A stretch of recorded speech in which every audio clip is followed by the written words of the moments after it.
Good evening. I hope you guys have been doing well. I hope you had a pleasant weekend. So, tonight I want to talk to you about the wrath of God. There seems to be a little bit of misunderstanding about the wrath of God and exactly when that occurs. And the Bible tells us when that occurs. Now, in 1 Thessalonians 5, verse 9, we read, "For God did not appoint us to wrath, but to obtain salvation through our Lord Jesus Christ." So, we know for a fact we're not appointed to wrath, to God's wrath. But it is important to identify exactly when this wrath of God begins, especially now in the end times.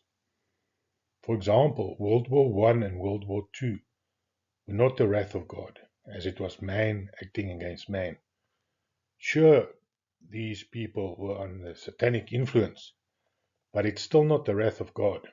So, following the same logic, why do we assume that World War Three is the wrath of God? Because World War Three might also not be the wrath of God. The Bible says there'll be rumors of wars and wars. And World War Three is just another war. It's a war of man acting against man. Yes, we've thought out ways of killing ourselves more efficiently with nuclear bombs and the like. But God's wrath is something completely different.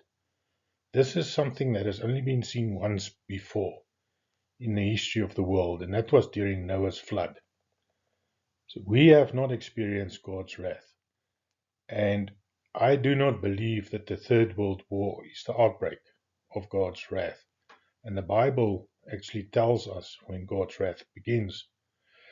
A lot of people will die, and a lot of people have had dreams where, as the bombs come down, they go up. And I agree with that. You do not die when you change from the physical to the spiritual. So, of course, your spiritual body or spiritual essence will go up to be with God. But that doesn't mean it's the wrath of God. So when does the wrath of God begin? In Revelation 6, verse 16, this is where the six seals opened, we read, "And said to the mountains and rocks, Fall on us, and hide us from the face of him that sitteth on the throne, and from the wrath of the Lamb."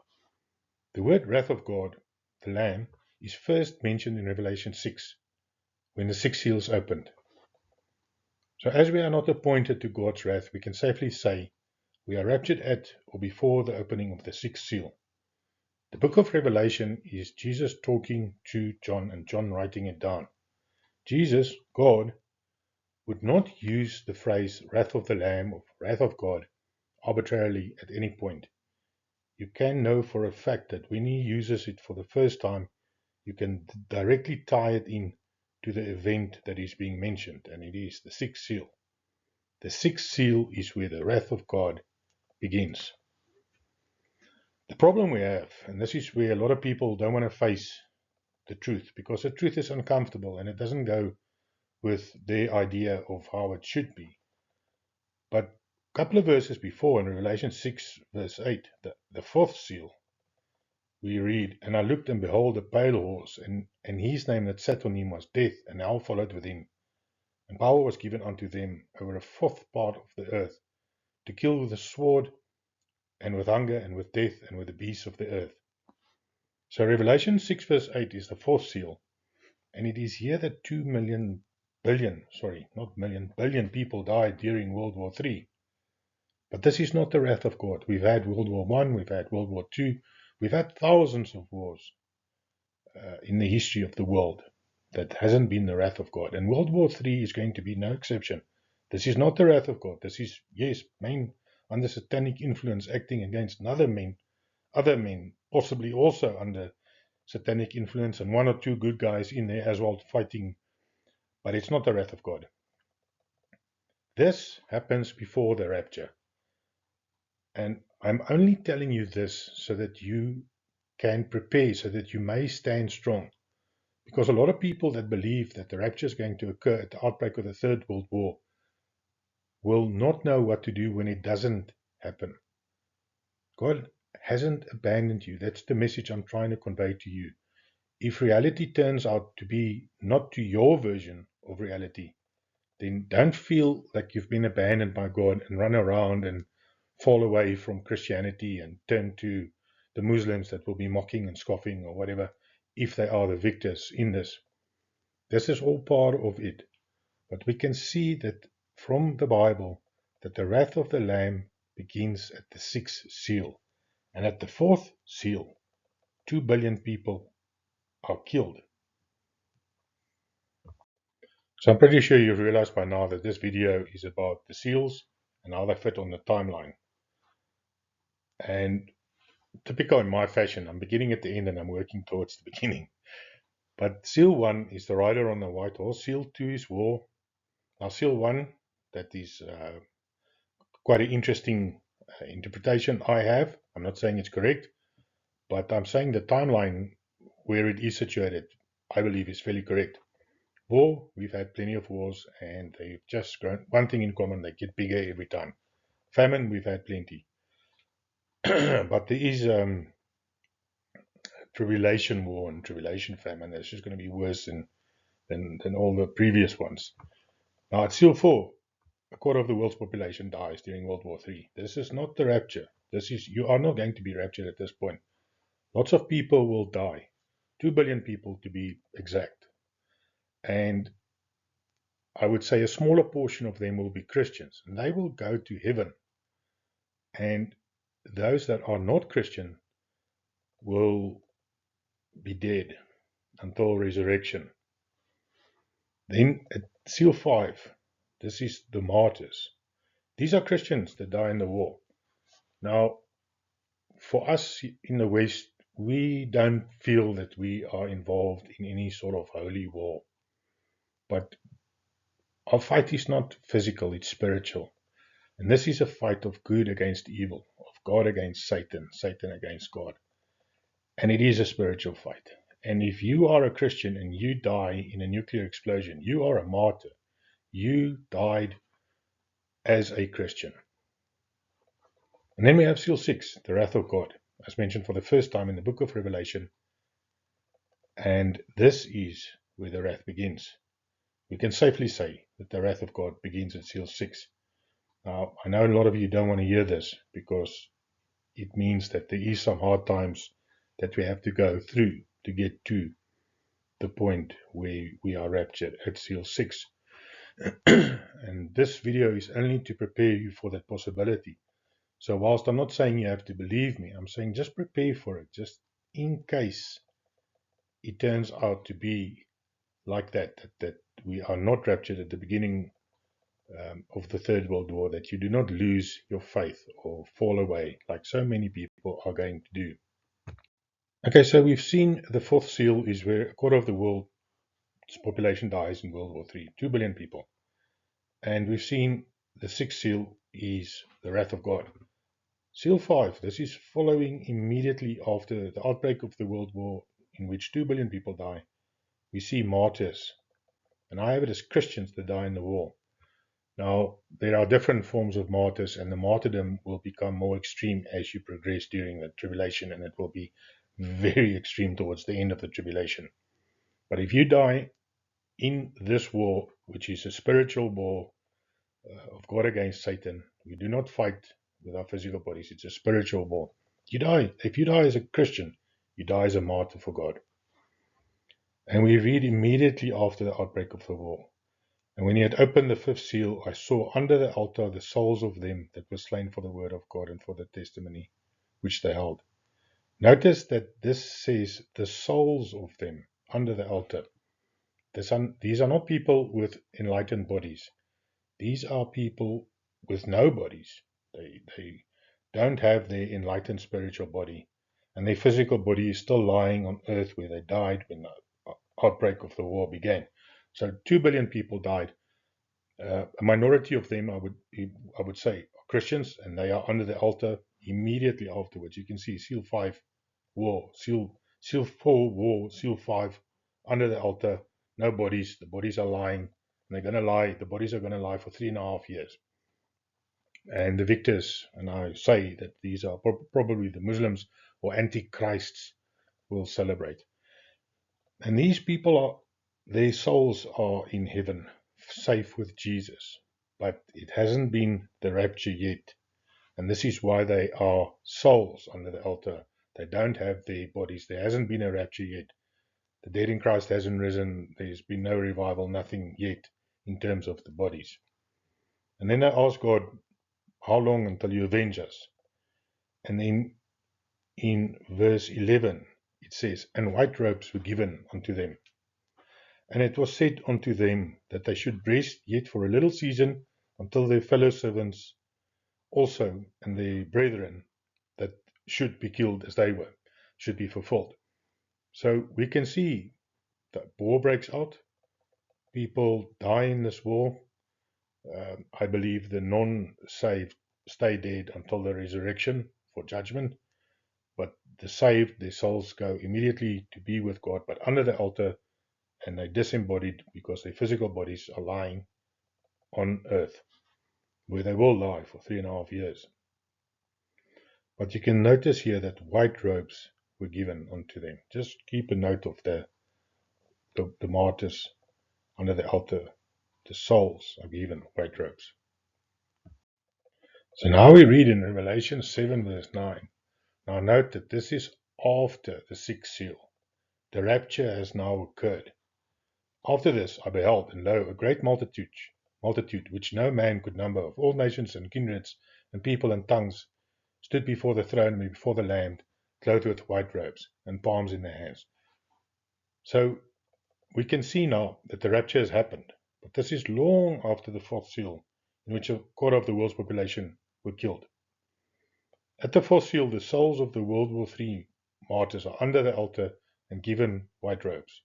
They are told to wait for the rest of the Christians that will still die during the tribulation. At this point, the world is still going on as normal. We've just had a massive world war. Lots of people have died, and all the tribulation that goes with that, with the collapse of society. And now it's getting harsher because there'll be roving gangs of people going around. And I do believe that, say, for instance, Muslims again in your country will be targeting Christians and killing them, and basically saying, "Are you a Christian?" And if you confess that you are, you will be killed. And please, die for God. It's the best thing you can do. So in Revelation 7, directly after the rapture at the sixth seal, all Christians are together. So here, all Christians are together before the throne. And the wrath of God continues with the seventh seal, containing the seven trumpets and bowls. So you can see that there is a specific progression, and there's a very, very definite reason that why Jesus told us where he mentions the wrath of the Lamb for the first time. This is him talking to John, and he very specifically put it in there for us to know when the wrath of God happens for the first time. Well, in our lifetime, not for the first time in history, of course. So the book of Revelation can basically be divided into two parts. You have chapter 1 to 10, which tells the story of what's going to happen. And you have chapter 11 about the two witnesses, and it's quite fitting that that should be in the middle of the book of Revelation. And then you have from chapter 12 onwards the same story as told in the first 10 chapters, but from a different viewpoint. And what I found interesting was that when the story starts in the first chapters, it begins with a rider on the white horse. And from chapter 12 onwards, where the same story is repeated but from a different viewpoint, it begins with the Revelation 12 sign. So, because that's the beginning of the story, I thought, let me see if I can find a connection point between the Revelation 12 sign and the rider on the white horse. And indeed, there is. So, in Revelation 6, verse 2, we first now hear about the rider on the white horse, and he had a bow, a crown was given unto him. And he went forth conquering and to conquer. Okay, so the word bow is the Greek word 5115, and it's the word toxin. And then I went and I had a look at the root word that you can see over here. And the outline of biblical usage of the root word is to bring forth. So, and he went forth. So that makes 100% sense. But it's also of a woman giving birth. Now, you have the rider on the white horse, and he goes forth to conquer. And when the same story is repeated uh, in chapter 12, it is a woman giving birth. So basically, both of these, in a very hidden way, points to the same point where it begins, and that is at the Revelation 12 sign. Although there are two different signs with two different indicators, because it's the same story told from a different viewpoint, they do have in common that the rider is going forth, and this is the Revelation 12 sign that says the root word, to bring forth. And I'm sorry, this is the rider on the white horse that says, of a woman giving birth, of the earth bringing forth its fruit. Now we know Revelation is the conclusion of God's creation process, where He decided a long time ago to create free will beings like Himself in His image that voluntarily choose good over evil. And it's the harvest. So the earth is bringing forth its fruits during Revelation, and this is where God harvests the ones that chose Him. So we can definitely see that there is a similarity between the two. And this is why I have the Revelation 12 sign as the first seal opening up. And that occurred in 2017.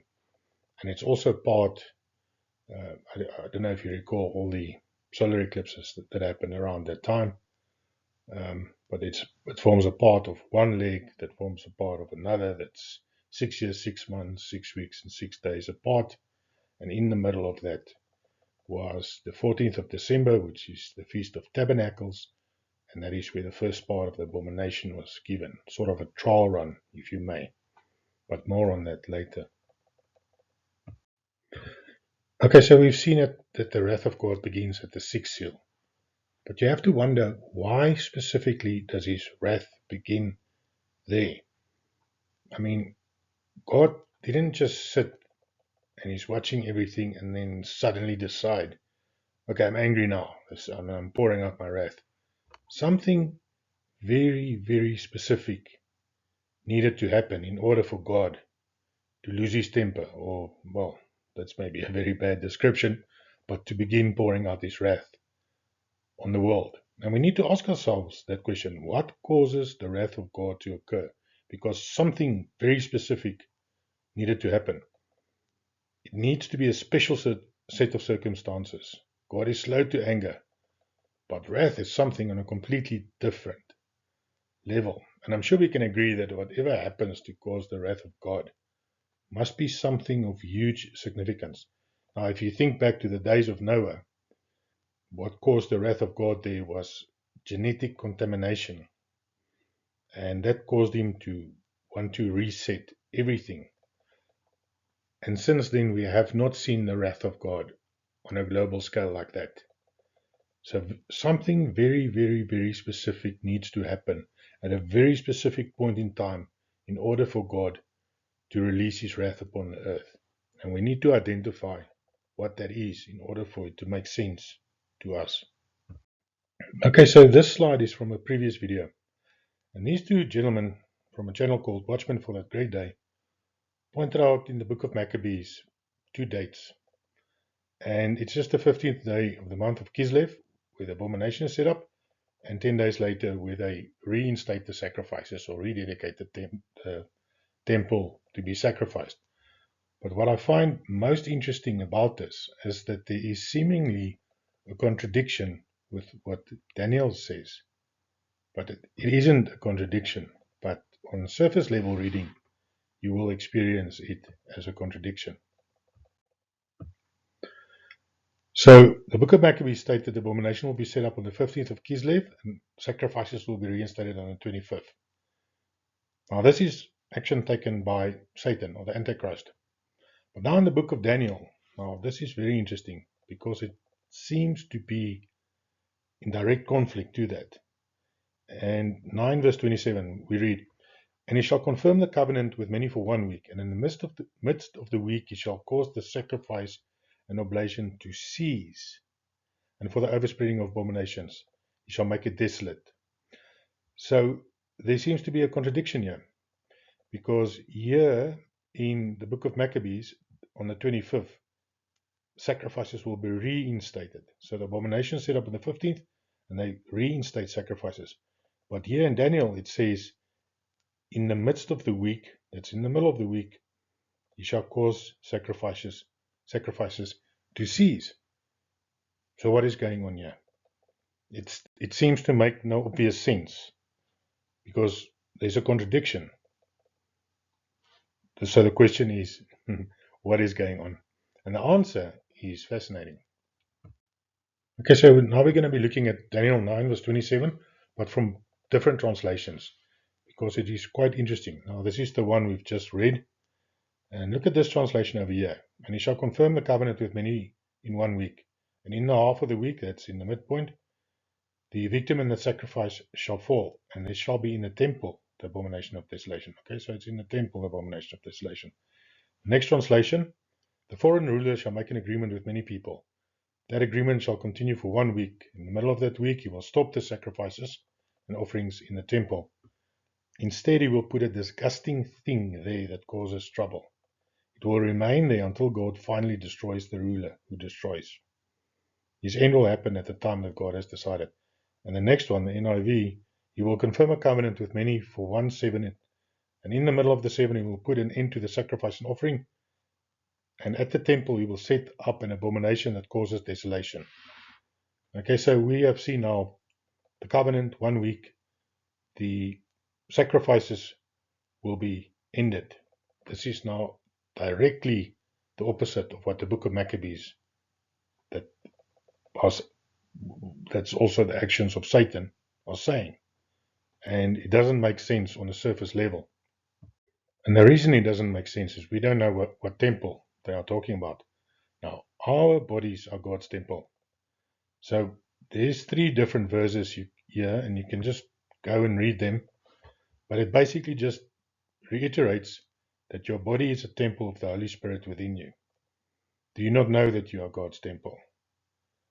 What agreement has the temple of God with idols? For we are the temple of the living God. As God said, I will make my dwelling among them and walk among them. God does not live in buildings made by human hands. God has no desire to live in dust and mortar and stone. He created us and He indwells within us. And the Bible says that the Most High dwelleth not in temples made with hands. God that made the world and all things therein dwelleth not in temples made with hands. Heaven is my throne and the earth is my footstool. Where is the house that you build upon me? This is the old source being quoted. You can see the temple era and the era after Jesus. Jesus became the daily sacrifice, and He made it possible for the Holy Spirit to indwell within us, and we became God's temples. So Satan, or the Antichrist, they've got no desire to go and stand in some dusty building in Israel. There's nothing to be gained from him, from doing that. That is not the temple that he wants to displace God out of. He wants to displace God out of your body temple. Okay, so knowing that the human body is God's temple, the book of Maccabees and Daniel 9:27 combined state that the abomination will be set up on the 15th and sacrifices will be reinstated on the 25th. This is the book of Maccabees. The abomination that's set up on the 15th of Kislev is set up in the human body temple. This causes God to leave the body temple desolate. This is the abomination of desolation. So whatever is given to you is an abomination to God, and it causes Him to leave your body temple desolate. And there we can see, and at the temple, this is the body temple, He will set up an abomination that causes desolation. But this is not all the Antichrist does. Because when God is displaced out of your body temple, He ends Jesus' daily sacrifice for us. So whatever you take, whenever you take the mark of the beast, it means that Jesus, the Spirit of Jesus, is displaced out of your temple. And this means that the daily sacrifice that Jesus did for you on the cross has been displaced. And it leaves your body temple desolate. Now, on the 25th of Kislev, and this is where the book of Maccabees says that the sacrifices are reinstated. He does cause the sacrifices to reinstate it, but he has now, the Antichrist, has now taken the place, instead of God in your body temple, he is now sitting in the temple, your body temple. And he is sitting and he has displaced God from your body temple. And that is where he always wanted to be. He has got no desire for some silly physical building. Although, like I've stated before, I'm sure there will be a silly physical building because the deception will increase. It won't increase. People will not know right up to where Jesus returns on the very last day. Some people will still not know the truth and will refuse to see the truth and will be very surprised when they realize that they're going to hell because they refused the truth. So, what happens for God to unleash his wrath? It is this very act of him being displaced from the body temples of the people that he created. He's the creator that causes God's wrath. So in 2 Thessalonians 2 verse 4 we read, this is speaking about the Antichrist, Satan.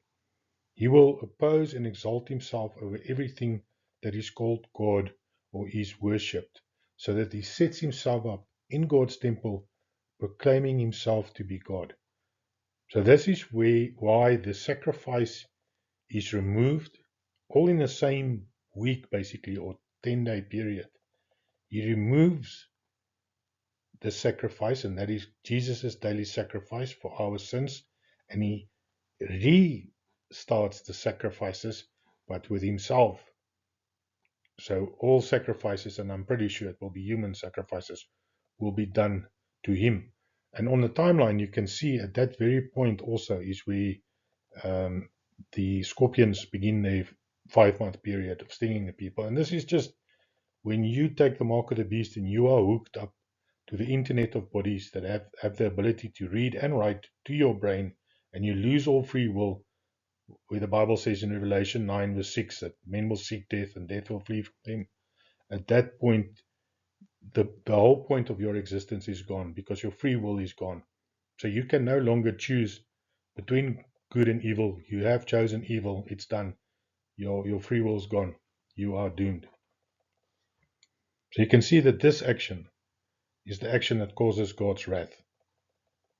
This is the day of the rapture of the church, as we are not appointed to God's wrath. So at this very point, we can expect to be raptured.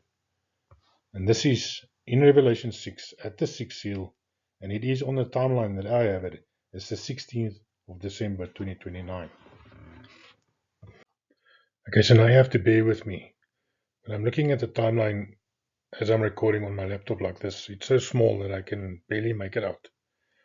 And I hope you guys weren't looking at this during the previous video because that was still a work in progress back then. And some of the lines were missing due to copying and pasting and things like that. But I have now since corrected that. So I have, of course, it's not shown here, but I have the first seal as the Revelation 12 sign. And then the second seal being war, there's two. So you can see one over here on the 28th of February when Iran attacked Israel. And there's another one prior to that on the 3rd of January when Venezuela was attacked. So these are the beginnings of the war, and everything just escalates. So it obviously starts off small and it escalates. And then, of course, the other seals, famine. So whilst we are not experiencing famine as yet, I'm sure there are people that are involved in those wars, for instance, with Israel and etc., that are experiencing famine at the present moment.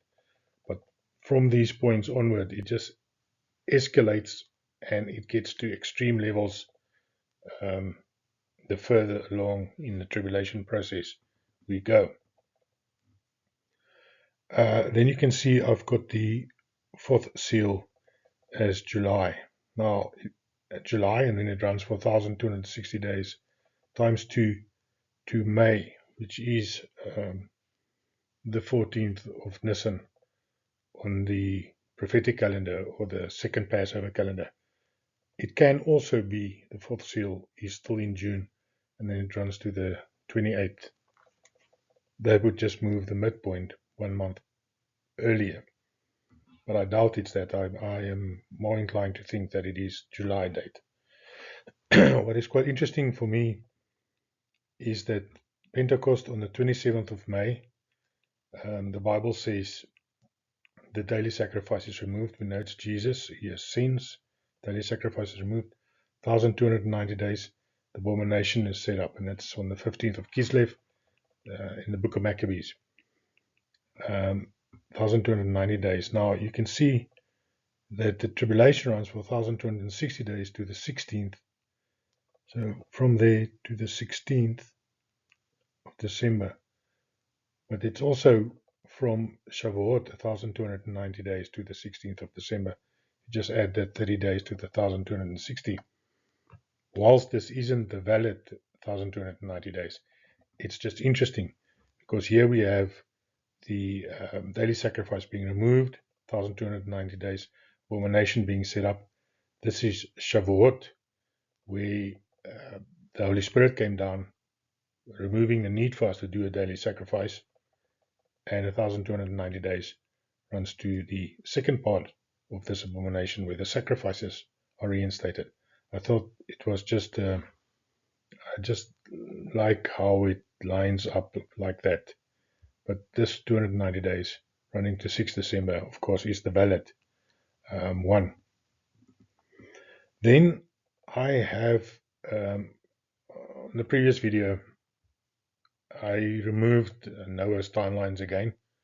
But 3 days after this sixth seal is on Noah's timeline using the prophetic calendar and Tishri as the beginning of the year. And there's ample evidence for that in the Bible, that it was like that at some point. That 3 days after this is where the wrath of God begins. And this is then the sixth seal. And then everything after that happens in very quick succession. So the seventh seal would be then 7 days later. And the seventh seal contains the trumpets and the bowls. And the trumpet is just the action, and the bowls represent the consequence. It's a description of what happens. So the trumpet is what happened, the action, and the bowl would then be a description of the aftermath of the action. So everything happens in very quick succession. I suppose maybe at some point I should try and go into more detail about the second part of the tribulation, because there is still a lot of detail to be filled in. But I don't think at that point, when the wrath of God begins, that there's going to be electricity, or it will be in certain selected places for the elites only and things like that. But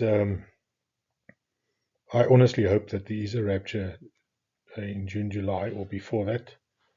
I am preparing myself to go through 3.5 years, prophetic years of tribulation. I am preparing for that because it just makes sense to me that this is the fourth seal and 2 billion people die. And now you can, if you forget about the Bible now, just think of all 2 billion people dead, some countries completely destroyed, or all governments having collapsed. There's no civil services of any sort. The people will just lie in the streets, that there will be nobody to bury them. So you can picture people lying for 3.5 years. And at this point, the rapture happens, because that's 1,335 days of blessing that comes in. This is where the two witnesses are resurrected, and the two witnesses are just all believers. that believe in the Old and the New Testament, that sing the song of Moses and the Lamb, are resurrected. And the Bible says that people that witness this resurrection, because it will be a visible one, that some of them will turn to God and be saved. But of course, they will still have to go through this part, or until they are also killed. You can also put it in as happening 3 days after this, if you bring Noah back into this. And then this 1,335 days just needs to be changed. And this is where Daniel's fast begins, either on 1 Nisan or 3 Nisan, and then you can have the rapture either on 16 or 18 December, if I remember correctly. And this is the way I have it. Now, my only objective for making this video is that you know of this and be prepared for a worst case scenario. I always believe in scenario forecasting, and I always believe in preparing for the worst case scenario. So whilst I fervently hope that there's a rapture June, July, or even before that, if there isn't, I am not going to panic, because I have seen this scenario. It has been made visible to me that it is a possibility, and I will not feel abandoned by God if there is not a rapture and the Third World War happened and a lot of people died, and a Muslim comes to me and says, "Where was your God?" I will tell him, "Man, take a flyer. You're not going to deceive me with your nonsense." So this is the only objective I have for making this video, is that you can also know that there is a possibility that the rapture happens after the World War III, and that if it does turn out to be that way, that it is biblical and true, and you don't have to despair. God hasn't abandoned you. You don't have to fall away and turn against God and be angry. Just take it in your stride. Go through the process. Do what must be done. Give all the glory to God, so that you can be with Him forever, for eternity. And that's it, guys. I am done. Please excuse my wonderful English. I'm still trying. But have a blessed day. God bless you, and goodbye.